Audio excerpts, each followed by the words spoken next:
ನೀನೊಲಿದರೆ ಬರಡು ಹಯನಾಗುವುದಯ್ಯ, ನೀನೊಲಿದರೆ ವಿಷವು ಅಮೃತವಾಗುವುದಯ್ಯ, ನೀನೊಲಿದರೆ ಸಕಲ ಪಡಿ ಪದಾರ್ಥಗಳು ಇದರಲ್ಲಿಪ್ಪವು ಕೂಡಲ ಸಂಗಮ ದೇವ. ಸದಾವಕಾಲ ಸ್ಮರಣೀಯರಾದ ಬಸವಾದಿ ಶಿವಶರಣರನ್ನು ಸ್ಮರಣೆ ಮಾಡಿ, ಪರಮಗುರು ಪರಮಾರಾಧ್ಯರಾದ ಹಾನಗಲ್ಲ ಕುಮಾರ ಮಹಾಶಿವೇಗಳವರನ್ನು ಮನದಲ್ಲಿ ಧ್ಯಾನಿಸಿ, ಪರಮ ತಪಸ್ವಿಗಳಾದ ಶಿವಬಸವ ಮಹಾಸ್ವಾಮಿಗಳವರನ್ನು, ಶಿವಲಿಂಗ ಮಹಾಸ್ವಾಮಿಗಳವರನ್ನು ಸ್ಮರಿಸಿ, ಯಡೂರು ಸುಕ್ಷೇತ್ರದ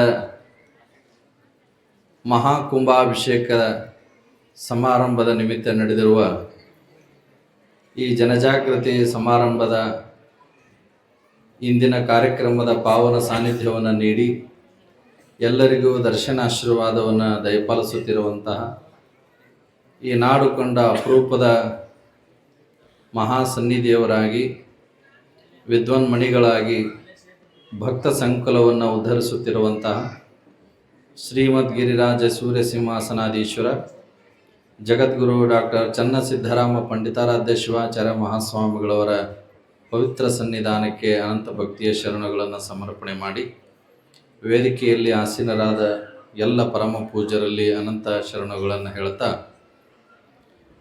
ನಮ್ಮೆಲ್ಲರಿಗೆ ತಮ್ಮ ಅನುಭವದ ನುಡಿಗಳನ್ನು ಆಡುತ್ತಿರುವಂಥ ಈ ನಾಡು ಕಂಡ ಅಪರೂಪದ ವಾಗ್ಮಿಗಳು, ನಮಗೆ ಅತ್ಯಂತ ಆತ್ಮೀಯರು, ನಾಡಿನ ತುಂಬೆಲ್ಲ ಪ್ರವಚನಗಳ ಮೂಲಕ ಜನಜಾಗೃತಿಯನ್ನು ಮೂಡಿಸುತ್ತಿರುವಂಥ ಅನ್ನದಾನ ಶಾಸ್ತ್ರಿಗಳವರಿಗೆ ಶರಣೆಂದು, ಕಲಾ ಬಳಗಕ್ಕೆ ನೆರೆದಿರುವ ಸಮಸ್ತ ಶರಣ ತಂದೆ ತಾಯಿಗಳೇ, ನಿಮ್ಮೆಲ್ಲರಂತರ ಆತ್ಮಕ್ಕೆ ಶರಣು ಶರಣಾರ್ಥಿ.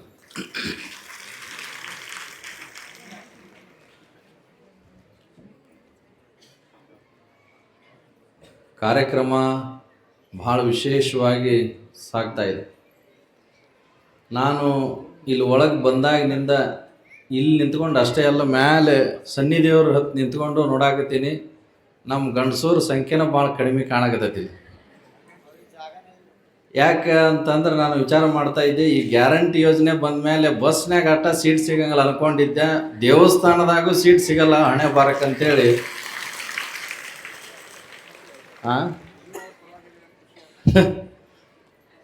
ಮೊದಲ ಒಂದು ಕಾಲಿತ್ತು, ನಾವು ಚಿಕ್ಕವರಿದ್ದಾಗ ಬಸ್ನ್ಯಾಗ ಯಾರಾದರೂ ಸೀಟ್ ಹಿಡಿಬೇಕು ಅಂದ್ರೆ ಟಾವಲ್ ಕಿಡಿಕ್ಯಾದಿಂದ ಒಗೆದ್ರು ಅಂದ್ರೆ ಅವ್ರದ್ದು ರಿಸರ್ವೇಷನ್ ಆದಂಗೆ ಆಕಿತ್ತು.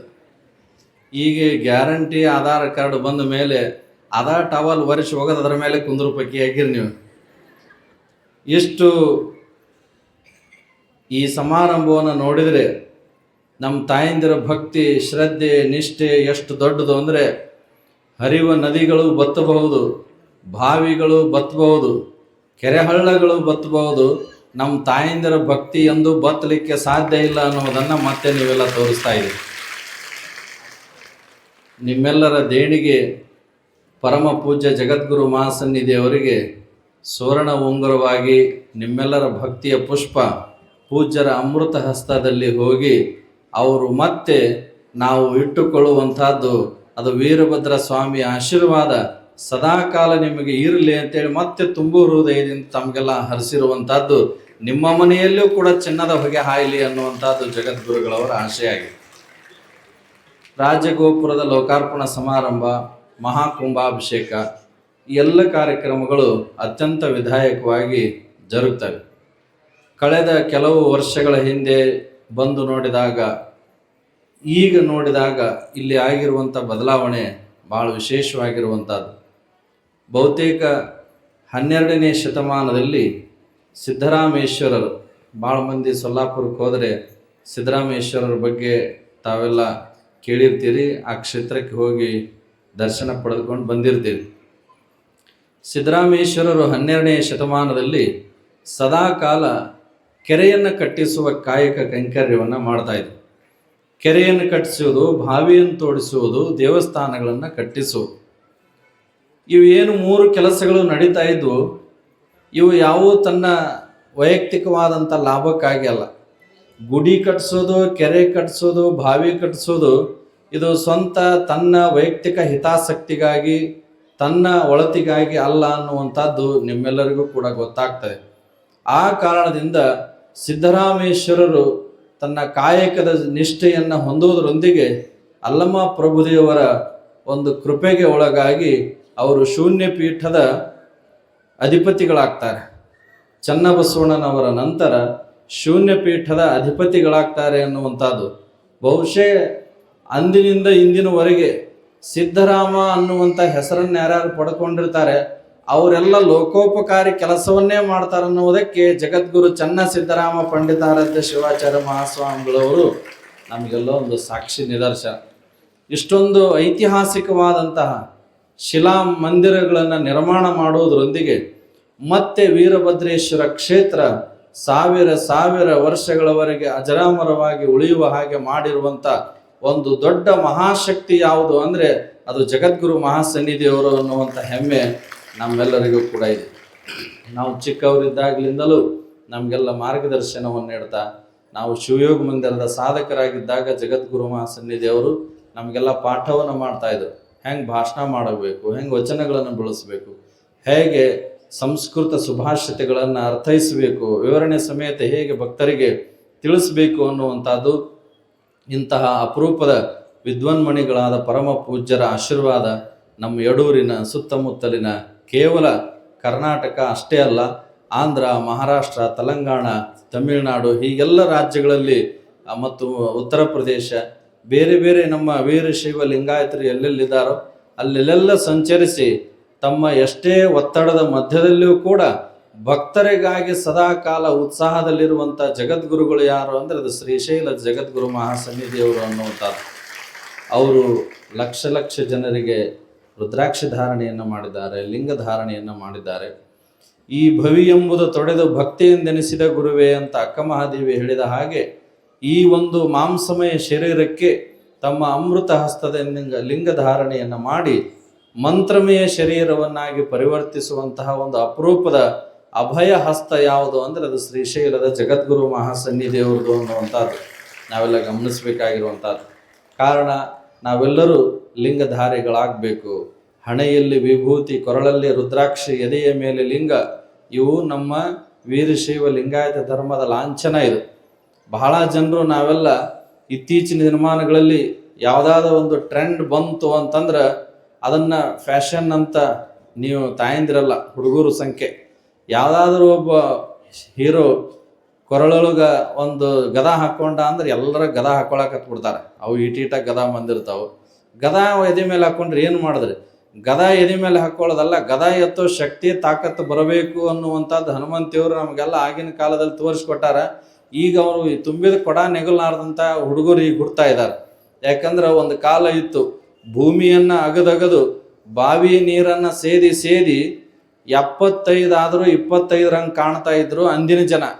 ಈಗಿನವರು ಗುಟ್ಕ ಅಗದಗದು ಸಿಗರೇಟ್ ಸೇದಿ 25 ಹುಡುಗರೆಲ್ಲ 75 ಕಾಣಕತ್ತಾರ ಇಂದಿನ ಜನ ಅನ್ನುವಂಥದ್ದನ್ನು ಒಬ್ರು ಕವಿಗಳು ಬರೀತಾರೆ. ಅದು ಆಗಬಾರ್ದು ಅನ್ನುವಂಥದ್ದು.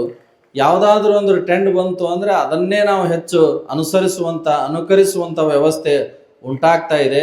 ಆದರೆ ನಾವೆಲ್ಲರೂ ಕೂಡ ಗಮನಿಸಬೇಕಾಗಿರುವಂಥದ್ದು, ಈ ಕಾರ್ಯಕ್ರಮದ ಉದ್ದೇಶವೂ ಕೂಡ ಅದೇ. ಭೂಮಿ ತಾಯಿಗೆ ನಾವೆಲ್ಲ ಒಂದು ದೊಡ್ಡ ಕೃತಜ್ಞತೆಯನ್ನು ಸಲ್ಲಿಸ್ತೇವೆ. ಭೂಮಿ ತಾಯಿ ನಮ್ಮನ್ನೆಲ್ಲ ರಕ್ಷಣೆ ಮಾಡ್ತಾಳೆ. ಆ ಭೂಮಿಯಲ್ಲಿ ನಾವೆಲ್ಲ ಬದುಕ್ತೇವೆ, ಅನ್ನ ಆಹಾರಗಳನ್ನು ಪಡೆದುಕೊಳ್ಳುತ್ತೇವೆ, ನೀರು ವಸನಾದಿಗಳನ್ನು ಪಡೆದುಕೊಂಡು ಸುಖಮಯವಾದಂಥ ಜೀವನವನ್ನು ನಾವೆಲ್ಲರೂ ಕೂಡ ಸಾಗಿಸ್ತೇವೆ. ಆದರೆ ಭೂಮಿ ತಾಯಿಗೆ ದ್ರೋಹವನ್ನು ಬಗೆಯುವ ಕೆಲಸವನ್ನು ನಾವು ಮಾಡಬಾರ್ದು. ಸುಸಂಸ್ಕೃತರಾಗಿ ನಾವೆಲ್ಲರೂ ಕೂಡ ಮುಂದುವರಿಯಬೇಕು ಅನ್ನುವಂಥದ್ದು ಪರಮ ಪೂಜ್ಯರ ಆಶಯ ಆಗಿದೆ. ಆ ಕಾರಣದಿಂದ ನೀವೆಲ್ಲರೂ ಕೂಡ ನಮ್ಮದೊಂದು ವಿಶೇಷವಾದಂಥ ಶಕ್ತಿ ನಮ್ಮೆಲ್ಲರಿಗಿದೆ.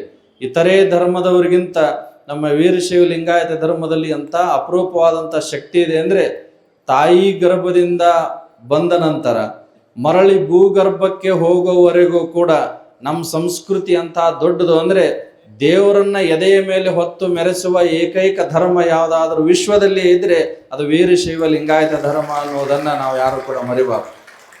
ನಾವು ಹೊರಗೆ ಹುಡುಕೋದ್ರಿಂದ ನಮ್ಮೊಳಗನೆ ಆತ್ಮಲಿಂಗವನ್ನು ಗುರು ತನ್ನ ಇಷ್ಟಲಿಂಗದ ಸ್ವರೂಪದಲ್ಲಿ ಹಸ್ತದಲ್ಲಿ ನೀಡಿ ನಮಗೆಲ್ಲ ಆಶೀರ್ವಾದವನ್ನು ಮಾಡಿ ಲಿಂಗ ಪೂಜೆಯನ್ನು ಮಾಡ್ತಾ ಲಿಂಗ ಮಧ್ಯೆ ಜಗತ್ ಸರ್ವಂ ಹೊತ್ತಾರಿ ಎದ್ದು ಅಗ್ಗವನಿ ಪತ್ರೆ ಪುಷ್ಪವ ತಂದು ಹೊತ್ತು ಹೋಗದ ಮುನ್ನ ಪೂಜಿಸುವ ಲಿಂಗವ ಹೊತ್ತು ಹೋದ ಬಳಿಕ ನಿನ್ನನ್ನಾರು ಬಲ್ಲರು ಅಂತಾರೆ ಬಸವಣ್ಣನವರು. ನಾವೆಲ್ಲರೂ ಕೂಡ ಬೆಳಿಗ್ಗೆ ಬೇಗನೆ ಎದ್ದು ಲಿಂಗಾರ್ಚನೆಯನ್ನು ಮಾಡುವುದರೊಂದಿಗೆ ನಮ್ಮ ಪಾಪ ಕರ್ಮಗಳನ್ನು ತೊಳೆಯುವ ಶಕ್ತಿ ಆ ಲಿಂಗಕ್ಕೆ ಇದೆ ಎನ್ನುವ ಕಾರಣದಿಂದ ಹೊತ್ತಾರಿ ಎದ್ದು ಅರ್ತಿಯಲ್ಲಿ ಲಿಂಗವ ನೆನೆದರೆ ತಪ್ಪು ಅಪಮೃತ್ಯು ಕಾಲ ಕರ್ಮಗಳಯ್ಯ ಅಂತ ಹೇಳ್ತಾರೆ. ಅಪಘಾತಗಳು, ಅನೇಕ ರೀತಿಯಾದಂಥ ಅವಘಡಗಳು, ಅನೇಕ ಜನರು ಈ ಆತ್ಮಹತ್ಯೆ ಎನ್ನುವಂಥ ಅನೇಕ ಪಾಪ ಕೃತ್ಯಗಳಿಗೆ ಒಳಗಾಕತ್ತಿರುವಂಥದ್ದನ್ನು ನೋಡಿದರೆ ಶರಣರು ಏನು ಹೇಳ್ತಾರೆ, ಮಹಾತ್ಮರು ಏನು ಹೇಳ್ತಾರೆ, ಶಿವಯೋಗಿಗಳು ಏನು ಹೇಳ್ತಾರೆ, ಬೆಳಿಗ್ಗೆ ಸುಪ್ರಭಾತದ ಸಮಯದಲ್ಲಿ ಎದ್ದು ಲಿಂಗಾರ್ಚನೆಯನ್ನು ಮಾಡುವಂಥ ರೂಢಿಯನ್ನು ಇಟ್ಟುಕೊಂಡ್ರೆ ನಮಗೆ ಬರುವ ಅಪಮೃತ್ಯು ಕಾಲಕರ್ಮಗಳೆಲ್ಲವೂ ಕೂಡ ದೂರ ಮಾಡುವಂಥ ಶಕ್ತಿ ಯಾವುದಕ್ಕಿದೆ ಅಂದರೆ ಗುರು ಕೊಟ್ಟ ಇಷ್ಟಲಿಂಗ ಏನಿಗಿದೆ ಆ ಶಕ್ತಿನೇ ನಮ್ಮನ್ನು ಕಾಪಾಡ್ತದೆ ಎನ್ನುವಂಥದ್ದನ್ನು ನಾವ್ಯಾರೂ ಕೂಡ ಮರಿಬಾರದು. ಆದರೆ ಇತ್ತೀಚಿನ ದಿನಮಾನಗಳಲ್ಲಿ ನಾವೆಲ್ಲ ಲಿಂಗವನ್ನು ಶಿವರಾತ್ರಿಗೊಮ್ಮೆ, ಅಮಾವಾಸ್ಯೆ, ಹುಣ್ಣಿಮೆಗೊಮ್ಮೆ ಹೊರಗೆ ತೆಗೆಯುವಂಥ ಕೆಲಸ ಭಾಳ ಜನರು ಇತ್ತೀಚಲಾಗಿ ಮಾಡ್ತಾ ಇರುವಂಥದ್ದು ಭಾಳ ಖೇದಕರವಾದಂಥ ವಿಚಾರ. ಅದನ್ನು ತಾವೆಲ್ಲರೂ ಕೂಡ ಇಷ್ಟಲಿಂಗ ಏನನ್ನು ಸದಾಕಾಲ ಕೊರಳೊಳಗೆ ಧರಿಸಿಕೊಳ್ಬೇಕು. ಕಾರಣ ಅದು ನಮ್ಮ ದೈವ ಅನ್ನುವ ಕಲ್ಪನೆ. ವೀರಭದ್ರ ಸ್ವಾಮಿಯನ್ನು ಹೊರಗೆ ಹುಡುಕುವಂಥದ್ದಲ್ಲ, ನಮ್ಮೊಳಗನೇ ನಾವು ಲಿಂಗಯ್ಯನ ರೂಪದಲ್ಲೇ ಕಾಣುವಂಥದ್ದು.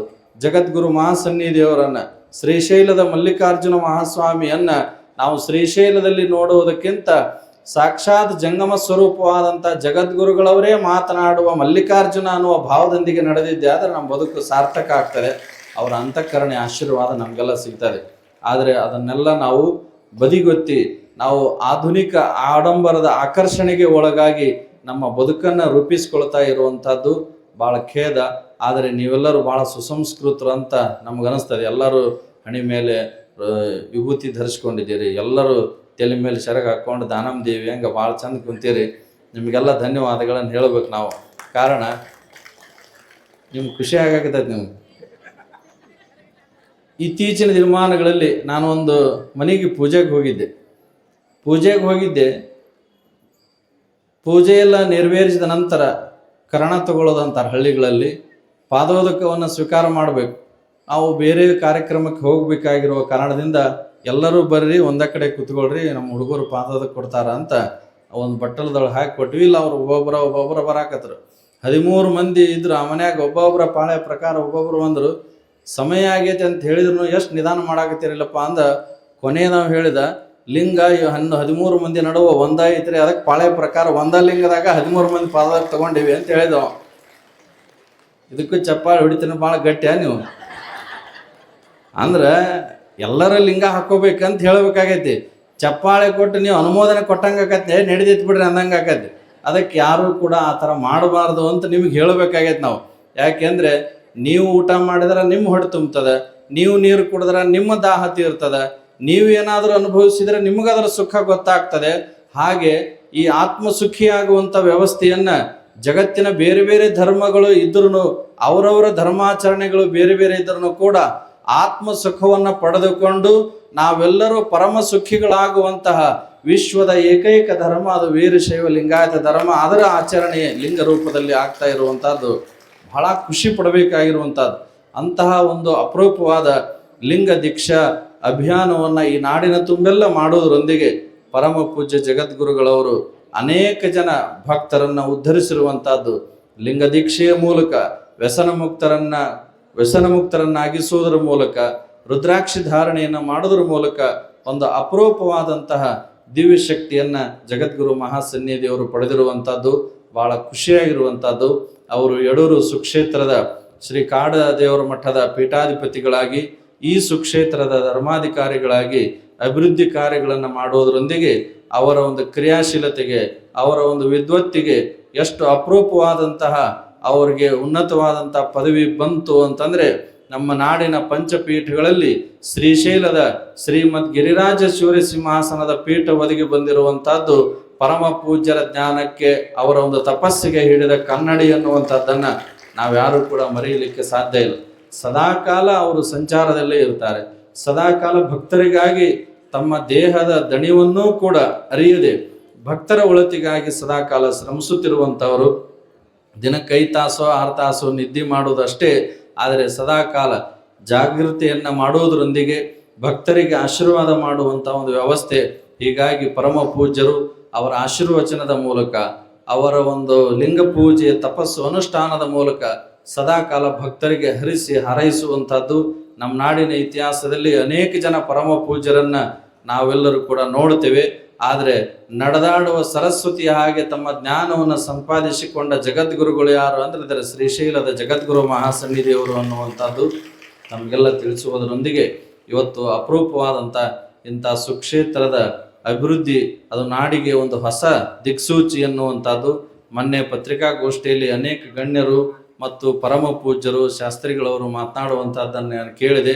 ಬಹುಶಃ ಈ ಒಂದು ಸುಕ್ಷೇತ್ರ ನಮ್ಮ ನಾಡಿನಲ್ಲಿ ವೀರಭದ್ರೇಶ್ವರ ದೇವಸ್ಥಾನಗಳು ಬಹಳ ಇದ್ದಾವೆ. ಆದರೆ ಇಂದು ಎಲ್ಲರ ಚಿತ್ತ, ಎಲ್ಲರ ದೃಷ್ಟಿ ಯಾವ ಕಡೆ ಹರಿತು, ಅದು ಮಹಾರಾಷ್ಟ್ರ ಆಗಿರಲಿ, ಆಂಧ್ರದಲ್ಲಿ ಆಗಿರಲಿ, ಕರ್ನಾಟಕದಲ್ಲಿ ಆಗಿರಲಿ, ಎಲ್ಲ ದೃಷ್ಟಿ ಎಲ್ಲಿ ಹರಿತು ಅಂತಂದ್ರೆ ಅದು ಯಡೂರದ ವೀರಭದ್ರೇಶ್ವರ ಸುಕ್ಷೇತ್ರಕ್ಕೆ ಹರಿತು ಅನ್ನುವಂಥದ್ದು. ಇಂದು ನಾಡಿನ ಎಲ್ಲ ದಾರಿಗಳು ಎಲ್ಲಿಗೆ ಅಂದ್ರೆ ಅದು ಯಡೂರಿಗೆ ಅನ್ನುವಷ್ಟರ ಮಟ್ಟಿಗೆ ಈ ಕ್ಷೇತ್ರದ ಅಭಿವೃದ್ಧಿ ಆಗಿರುವಂಥದ್ದು. ಆ ಕ್ಷೇತ್ರದ ಭವ್ಯ ಪರಂಪರೆಯನ್ನ ಮತ್ತೆ ಸಾವಿರ ವರ್ಷಗಳವರೆಗೆ ಈ ಕ್ಷೇತ್ರವನ್ನು ಜೀವಂತವಾಗಿರಿಸಿರುವಂತಹ ಒಂದು ದೊಡ್ಡ ಶ್ರೇಯಸ್ಸು ಅದು ಪರಮ ಪೂಜ್ಯ ಜಗದ್ಗುರು ಮಹಾಸನ್ನಿಧಿಯವರಿಗೆ ಸಲ್ಲುತ್ತದೆ ಎನ್ನುವಂಥದ್ದು. ಪೂಜ್ಯರ ಮಾರ್ಗದರ್ಶನ ನಮ್ಮಂಥ ಯುವ ಮಠಾಧೀಶರಿಗೆ ಸದಾಕಾಲ ಇರಲಿ ಅಂತ ಈ ಸಂದರ್ಭದಲ್ಲಿ ಆಶಿಸ್ತಾ, ಪೂಜ್ಯರು ಶಿವಯೋಗ ಮಂದಿರದ ಧರ್ಮದರ್ಶಿಗಳಾಗಿ ನಮಗೆಲ್ಲ ಮಾರ್ಗದರ್ಶನವನ್ನು ಮಾಡ್ತಾ ಹೀಗೆಲ್ಲ ಅಭಿವೃದ್ಧಿ ಕಾರ್ಯಗಳನ್ನು ಮಾಡಬೇಕು ಎಂಬ ಚಿಂತನೆಯೊಂದಿಗೆ ಅವರು ಅನೇಕ ಜನಪರವಾದಂಥ, ಅಭಿವೃದ್ಧಿ ಪರವಾದಂಥ ದೂರದೃಷ್ಟಿಯನ್ನು ಹೊಂದಿರುವಂಥ ಜಗದ್ಗುರುಗಳವರ ಮಾರ್ಗದರ್ಶನ ನಮಗೆಲ್ಲ ಸಿಗ್ತಾ ಇರುವಂಥದ್ದು. ಅದನ್ನು ಪಡೆದು ನಾವೇ ಭಾಗ್ಯವಂತರು ಅನ್ನುವಂಥ ಮಾತುಗಳನ್ನು ಈ ಸಂದರ್ಭದಲ್ಲಿ ಹೇಳ್ತಾ ಈ ಕಾರ್ಯಕ್ರಮ ಅತ್ಯಂತ ಸುಂದರವಾಗಿ ನೆರವೇರಿದೆ. ಇವತ್ತು ಶೂನ್ಯಪೀಠ ನಾನೇನು ಆವಾಗ ನೆನಪಿಸ್ಕೊಂಡೆ, 12ನೇ ಶತಮಾನದಲ್ಲಿ ಪ್ರಥಮವಾಗಿ ಅಲ್ಲಮಪ್ರಭುದೇವರು ಶೂನ್ಯ ಪೀಠಾರೋಹಣವನ್ನು ನೆರವೇರಿಸಿದ್ರು ಅನ್ನುವಂಥದ್ದು. ನಂತರದಲ್ಲಿ ಉಳವಿಯ ಚನ್ನಬಸವಣ್ಣನವರು ಆ ಶೂನ್ಯ ಪೀಠವನ್ನು ಆರೋಹಣವನ್ನು ಮಾಡಿದ್ರು ಅನ್ನುವಂಥ ಇತಿಹಾಸವನ್ನು ನಾವೆಲ್ಲ ಓದ್ತೇವೆ. ಅದರ ನಂತರದಲ್ಲಿ 3ನೇಯವರಾಗಿ ಸಿದ್ದರಾಮೇಶ್ವರರು ಶೂನ್ಯ ಪೀಠವನ್ನು ಏರಿದರು ಅನ್ನುವಂಥದ್ದು. ನನಗಿವತ್ತು ಈ ವೇದಿಕೆಯನ್ನು ನೋಡಿದ ಮೇಲೆ ಆ ಸಿದ್ದರಾಮೇಶ್ವರರು ಜಗದ್ಗುರು ಚನ್ನ ಸಿದ್ದರಾಮ ಪಂಡಿತಾರಾಧ್ಯ ಶಿವಾಚಾರ್ಯ ಮಹಾಸ್ವಾಮಿಗಳವರಾಗಿ ಪೀಠಾರೋಹಣಗೈದಿರುವಂಥದ್ದು. ಇದೊಂದು ಗುರು ವಿರಕ್ತರ ಸಾಮರಸ್ಯದ ಸಂಕೇತ ಅನ್ನುವಂಥದ್ದನ್ನು ಅತ್ಯಂತ ತುಂಬ ಹೃದಯದಿಂದ ಈ ಸಂದರ್ಭದಲ್ಲಿ ಅಭಿಮಾನವನ್ನು ವ್ಯಕ್ತಪಡಿಸ್ತಾ ಪೂಜ್ಯರ ಆಶೀರ್ವಾದ ನಮ್ಮೆಲ್ಲರ ಮೇಲೆ ಇರಲಿ. ಅನ್ನದಾನ ಶಾಸ್ತ್ರಿಗಳವರು ಬಹಳ ಅಪರೂಪವಾದಂಥ ವಾಗ್ಮಿಗಳು. ಅವ್ರ ತಂದೆಯವ್ರ ಕೈಯಾಗಿ ನಾವೆಲ್ಲ ಕಲ್ತೇವೆ. ನಾವು ಭಾಯಿ ಅವರೆಲ್ಲ ನಾವೆಲ್ಲ ಕೂಡಿ ಅಭ್ಯಾಸವನ್ನು ಮಾಡಿದಂಥವ್ರು. ಅವರು ಪ್ರವಚನವನ್ನು ಮಾಡಲಿಕ್ಕೆ ಕುಳಿತರು ಅಂದರೆ 16,000 ಜನರು ಪಿನ್ ಡ್ರಾಪ್ ಸೈಲೆನ್ಸ್, ಸೂಜಿ ಬಿದ್ದರೆ ಸಪ್ಪಳಾಗಬೇಕು ಅಷ್ಟು ಶಾಂತ ರೀತಿಯಿಂದ ಕುಳಿತುಕೊಂಡು ಕೇಳುವಂಥ, ಜನರನ್ನು ಮಂತ್ರಮುಗ್ಧಗೊಳಿಸುವ ಶಕ್ತಿ, ವಾಕ್ಶಕ್ತಿ ಯಾರಲ್ಲಿದೆ ಅಂದರೆ ಅದು ಅನ್ನದಾನ ಶಾಸ್ತ್ರಿಗಳವರ ಮಾತಿನಲ್ಲಿದೆ ಅನ್ನುವಂಥದ್ದು ನಿಮಗೆಲ್ಲ ಗೊತ್ತಿದೆ, ಹೌದಿಲ್ರಿ? ಅದರಾಗ ನಿಮಗೆ ಭಾಳ ಚಂದ ಬೇಕಾಗ್ತಾರೆ ಅವರು ಮಾತಾಡಕತ್ತರು ಅಂತಂದ್ರೆ ನಿಮ್ಮ ಹೊಟ್ಟೆನ ಹಳಕ್ಕೆ ಕರಗಬೇಕು, ಹಂಗೆ ಮಾತಾಡ್ತಾರೆ. ಯಾಕಂದ್ರೆ ನೀವೆಲ್ಲರೂ ಅಷ್ಟೇ ಶ್ರದ್ಧೆಯಿಂದ ಅವ್ರ ಮಾತುಗಳನ್ನು ಕೇಳ್ತೀರಿ. ಅವರು ನಿಮಗೆಲ್ಲರಿಗೂ ಕೂಡ ಹಿಡಿಸುವ ಹಾಗೆ ಅತ್ಯಂತ ಸುಂದರವಾಗಿ ನಮ್ಮ ಕನ್ನಡ ನಾಡಿನ ತುಂಬೆಲ್ಲ ಹಳ್ಳಿಗೆ ಏಕರಾತ್ರಿ, ಪಟ್ಟಣಕ್ಕೆ ಪಂಚರಾತ್ರಿ ತಿರುಗ್ತಾ ಒಂದು ಊರಿಗೆ 1 ವರ್ಷ ಹೋದ್ರೆ ಮತ್ತೆ ಸಾಕಪ್ಪ ಬೇರೆದವ್ರನ್ನ ಕರೆಸ್ಬೇಕು ಅಂತಂತಾರೆ. ಆದ್ರೆ ಒಂದು ಊರಿಗೆ ಹೋದ್ರಂದ್ರೆ ಮತ್ತು ಅವ್ರನ್ನ ಕರೆಸ್ರಿ ಅಂತ ಭಾಳ ಬೇಡಿಕೆ ಬರುವಂಥ ಶಾಸ್ತ್ರಿಗಳು ಯಾರು ಅಂದ್ರೆ ಅದು ಅನ್ನದಾನ ಶಾಸ್ತ್ರಿಗಳವರು ಎನ್ನುವಂಥದ್ದು ನಮಗೆಲ್ಲ ಖುಷಿ ಕೊಡಬೇಕಾಗಿರುವಂಥದ್ದು. ಜಗದ್ಗುರು ಮಹಾಸನ್ನಿಧಿಯವರ ಸಂಪೂರ್ಣ ಕೃಪಾ ಕಟಾಕ್ಷ ಅವ್ರ ಮೇಲಾಗಿದೆ. ನಮ್ಮ ಶಾಸ್ತ್ರಿಗಳು ಭಾಳ ಜನ ಅದಾರಂದ್ರು ಇದು ಹೆಚ್ಚು ಕಡಿಮೆ ಅದು ಹೋಲ್ಸೇಲ್ ಆಗಿ ಅವ್ರಿಗೆ ಆಶೀರ್ವಾದ ಆಗೈತೆ. ಅದು ಅಷ್ಟು ಅದ್ಭುತ ರೀತಿಯಾದಂಥ ಅವರ ಆಶೀರ್ವಾದವನ್ನು ಪಡೆದುಕೊಂಡು ನಾಡಿನ ತುಂಬೆಲ್ಲ ಅವರು ಪ್ರವಚನಗಳನ್ನು ನೀಡ್ತಾ ಇದ್ದಾರೆ. ಹೀಗೆ ಪರಮ ಪೂಜ್ಯರ ಆಶೀರ್ವಾದ ಸದಾಕಾಲ ಇರಲಿ. ನಮ್ಮ ನೂಲು ಶ್ರೀಗಳವರು ಕೂಡ ಈ ಎಲ್ಲ ಸಂಘಟನೆಯಲ್ಲಿ ಅನೇಕ ಜನ ಪರಮ ಪೂಜ್ಯರಿದ್ದಾರೆ. ವಿಶೇಷವಾಗಿ ನೂಲು ಶ್ರೀಗಳವರು ಜಗದ್ಗುರು ಮಹಾಸನ್ನಿಧಿಯವರ ಕೃಪೆಗೆ ಒಳಗಾಗಿ ಒಂದು ಸೇವೆ ಮಾಡೋದರಿಂದ ನಾನು ಒಬ್ಬ ಸೇವೆಯನ್ನು ಮಾಡ್ತಾ, ಹುಬ್ಬಳ್ಳಿ ಜಗದ್ಗುರುಗಳವರ ಸೇವೆಯನ್ನು ಮಾಡ್ತಾ ಇದ್ದಾಗಿಂದನೂ ನಮಗೆ ಅನುಭವಕ್ಕಿರುವಂಥದ್ದು, ಸೇವೆ ಮಾಡಿದರೆ ಎಷ್ಟು ದೊಡ್ಡ ಪುಣ್ಯ ಬರ್ತದೆ, ಎಷ್ಟು ದೊಡ್ಡ ಪದವಿ ಬರ್ತದೆ ಅಂದರೆ ಇವತ್ತು ನಿಮ್ಮ ಮುಂದೆ ನಿಂತ್ಕೊಂಡು 4 ಮಾತಾಡ್ತಾ ಇದ್ದೀನಿ ಅಂದರೆ ಅದು ಸೇವೆಯ ಪುಣ್ಯದ ಫಲವೇ ಹೊರತು ಮತ್ತೊಂದಿಲ್ಲ ಅನ್ನುವಂಥದ್ದನ್ನು ನೆನಪಿಸ್ಕೊಳ್ತಾ ಅವರು ನೋಡಿದಾಗ ಹಾಗೆಲ್ಲ ನಮಗೆ ನೆನಪಾಗ್ತದೆ. ಅಂತ ಎಲ್ಲ ಪರಮ ಪೂಜ್ಯರು, ನಮ್ಮ ಜಮಖಂಡಿ ಪೂಜ್ಯರು, ಅಂಬಿಕಾನಗರದ ಪರಮ ಪೂಜ್ಯರು, ಮಾಂಜರಿಯ ಹಿರಿಯ ಪರಮ ಪೂಜ್ಯರು, ನಿಲ್ಗಲ್ ನಮ್ಮ ಮಾನ್ವಿ ತಾಲೂಕಿನ ನಿಲಗಲ್ ಪರಮ ಪೂಜ್ಯರು ಕೂಡ ಆಗಮಿಸಿದ್ದಾರೆ. ನಮ್ಮ ಶಹಾಪುರದನ್ನ ಪರಮ ಪೂಜ್ಯರು ಆಗಮಿಸಿದ್ದಾರೆ. ಹೀಗೆಲ್ಲ ಇದೊಂದು ದೊಡ್ಡ ಶಕ್ತಿಯಾಗಿ ಜಗದ್ಗುರುಗಳವರ ಒಂದು ಆಪ್ತ ವಲಯದಲ್ಲಿ ಅನೇಕ ಜನ ಪರಮ ಪೂಜ್ಯರು ತಮ್ಮ ಬದುಕನ್ನು ರೂಪಿಸಿಕೊಳ್ತಾ ಇದ್ದಾರೆ. ಆ ಎಲ್ಲ ಪರಮ ಪೂಜ್ಯರಿಗೆ ಮತ್ತೊಮ್ಮೆ ವಂದಿಸಿ 2 ಮಾತುಗಳಿಗೆ ವಿರಾಮವನ್ನು ನೀಡಿದೆ.